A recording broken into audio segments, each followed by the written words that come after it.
Hello, I'm Maj Gaurav Arya. Well, my friends, a lot is being said in India about how India is going to go the Sri Lanka way.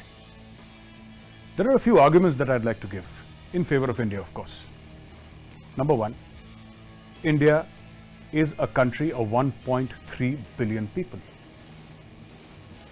According to the latest United Nations report, it will become the most populous country, surpassing China next year.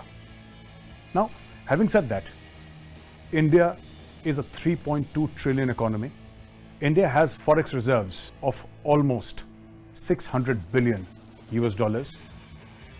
India is fast on track to becoming a $5 trillion economy.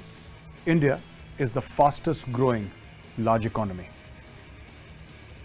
According to Bain & Company, India will have non-IT exports annually over $1 trillion by the year 2029.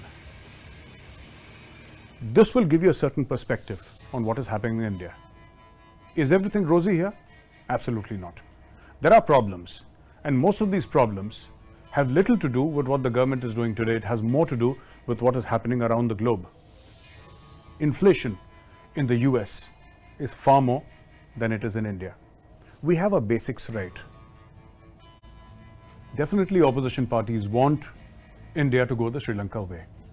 Having lost election after election, there is nothing in the horizon that will give them some faint glitter of hope. Some hope that says that you will be coming to power tomorrow. And that is exactly what the problem is. I haven't heard gloom and doom stories from the IMF. I haven't heard gloom and doom stories from the World Bank or from any great financial institution. I've not heard any stories, negative stories about India's growth story from reliable sources. It is just a bunch of politicians sitting in the opposition who keep on saying, India will go the Sri Lanka way. India cannot survive. India will burn. India will break up. India will fall. Reminds me exactly of what Imran Khan Niazi is doing in Pakistan. If I don't come to power, Pakistan will break into three pieces. This is exactly what some of the opposition people are saying in India. Extremely sad.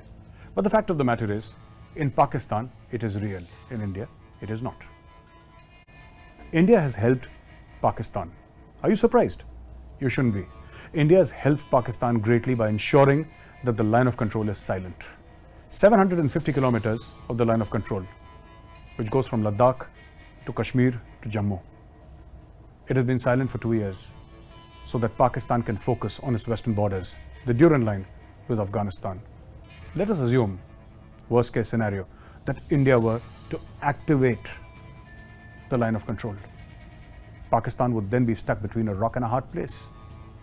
It is dealing with violence on its western borders. What if this violence were to visit Pakistan on its eastern borders?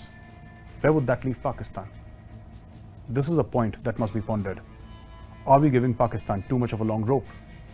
Coming back to Sri Lanka, the president has bolted, and they say that any time he might land up in Singapore. He hasn't yet resigned. What awaits Sri Lanka is a fate that nobody knows.